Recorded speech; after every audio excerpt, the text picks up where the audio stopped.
Good morning, everybody. Happy Monday. We have an amazing show for everybody today. What do we have, Krystal? Indeed, we do. We've got Zed Jelani on to talk about, remember last week we talked about the Harper's letter, the open letter about free speech. Then there was another open letter that was a response to that open letter. So Zed is going to dig into all of that. We also have Cori Bush on. Really excited to talk to her. She's challenging an incumbent Democrat, CBC member in Missouri, from the left, so that in an upcoming primary, so that'll be exciting to talk to her. But we wanted to start with some new Russiagate moves after the president commuted the sentence of Roger Stone. Yeah, so President commuted Roger Stone's sentence, and this probably is the biggest Russiagate freakout that I've seen since the Mueller report, hands down. I mean, the total meltdown, and especially on cable news. Surprise, surprise. And the chief proponents of that, namely MSNBC, Chris Hayes, spouting just outright falsehoods about Roger Stone, and whenever he's talking about it on Friday. Let's take a listen. My top line of it is like Roger Stone was what he looked like, a go-between between the Trump campaign and WikiLeaks. And then he lied about it, which is what he was convicted for. In the end, right? I mean, is that a fair, he did what we thought he did. No, it's actually not fair. Also, that rate my Skype room needs to come for that other guy. Yeah. I know. But let's throw Aaron Monte's tweet up there on the screen. I think this is the most key part. Any discussion of commuting Roger Stone's sentence should acknowledge the fact that Stone, as Mueller, Stone's trial, and all involved show, had no back channel to WikiLeaks and no secret information. All he had was his own BS. One reason that the ongoing hoopla about him is BS, too. So, again, it's actually important to remember. I'm not going to say he's a good guy. I'm not going to say he didn't do anything. He lied to Congress, and that's terrible. That's bad. Right. And he lied to the press, and he lied to many other people who asked him about it. The truth is, Roger was trying to insinuate that he had much more power than what was actually going on here in terms of any back channel to Assange. It was talking to a radio host, Randy Credico, who's actually a lefty guy, of all about who had supposedly spoken to Assange. And I dug into this deep back in 2017, 2018. We all were forced to, unfortunately. Yeah, I know. Yes. I talked to Roger a lot, and at the time I was like, I remember I got his full DMs with WikiLeaks. I was the first person to publish that. I looked at his travel records about whenever he was allegedly in London. He showed me credit card receipts while he was in California. And in maybe a year before the Mueller report, I was like, oh yeah, none of this happened. Yeah. It was literally none of this happened. And they're still spouting it. Complete lies on cable news. I know. It's unreal. And I hate everybody who is making me defend people like Michael Flynn and Roger Stone. But here we are. And look, let's be clear, too. It is a corrupt act to pardon someone who you have commute the sentence of, or pardon, but in this case, commute the sentence of someone with whom you have close personal ties in a matter in which you were also implicated and involved.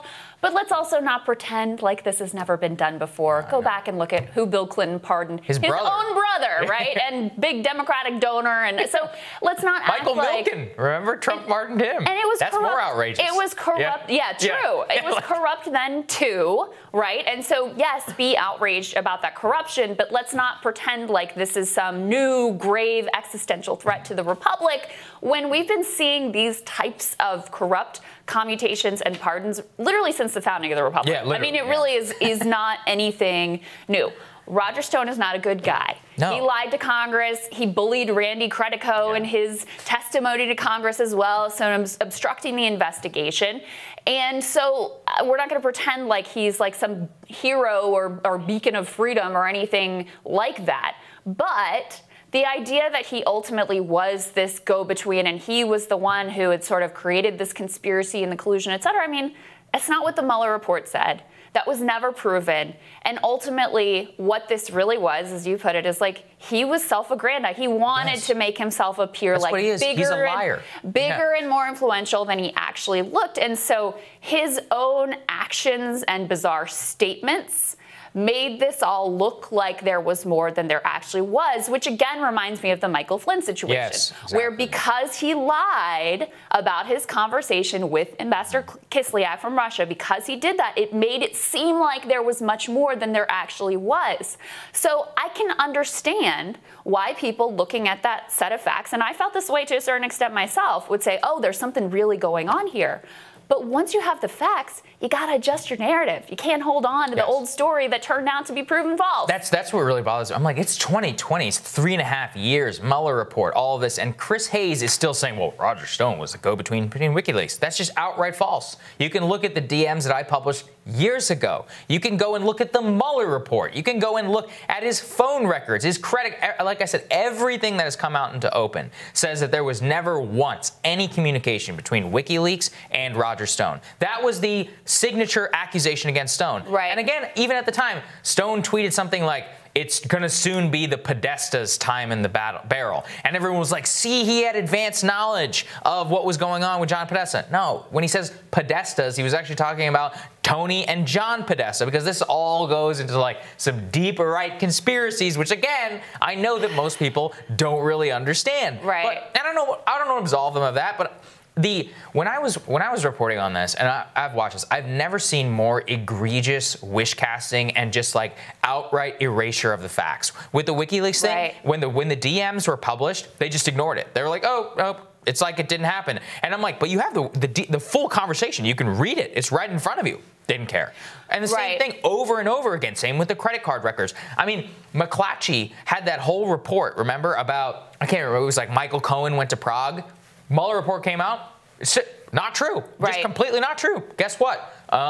Never retracted. It's like I can go down the list on these things. No consequences for the people who got this thing so wrong. They made a lot of money off this. Made a lot of money and juiced their ratings night after night after night, and then it ends up to not be anything like what they said. And again, like, I hate having to defend this cast of characters, including Donald Trump and his campaign, which, look, they were totally open to some sort of like working together conspiracy or whatever, but it doesn't matter whether they were open to it. Ultimately, they didn't do it. And so, of course, we had the white knight of the Mueller investigation. Robert Mueller himself weighed in with a new op-ed in the Washington Post saying basically, look, Roger Stone is, I mean, ultimately, I actually didn't really disagree with anything he'd say. Remains a convicted felon, and rightly so. I agree with that. The part of the op-ed that the resistance people don't want to accept and want to completely ignore is where he's like, we did not find a conspiracy or collusion. We didn't find it, but he should be a convicted felon. That's the appropriate thing. He remains one. Agree. Yeah. It's funny because, you know, once again,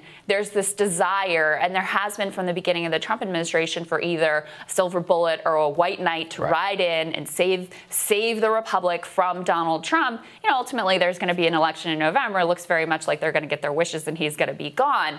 But with Mueller reinserting himself into this, it creates a whole other like cascade of freak out and excitement. And Lindsey Graham is now out saying, okay, fine, we'll call him to testify. And they're once again pinning their hopes, pinning all their hopes on Robert Mueller. I thought that was amazing. So Graham was basically playing their cards. He goes, all right, apparently Mueller wants to testify. Democrats have requested it. Fine, let's be granted. How well did that go for everybody last time? Oh, we got an old man who was, you know, basically getting yelled at for a couple of hours and then not delivered. It was very difficult to watch. Nobody wants to see somebody go through that. I'm no fan of Robert Mueller. And yet, I wouldn't say nobody. There's actually a lot of people who want to see that again. Okay, well, fine, go for it. And that's part of what's going on here is there was all this buildup for the Mueller report. Robert Mueller is going to like nail this down. He's going to expose it all. The final shoe's going to drop. Like, it's going to bring him down.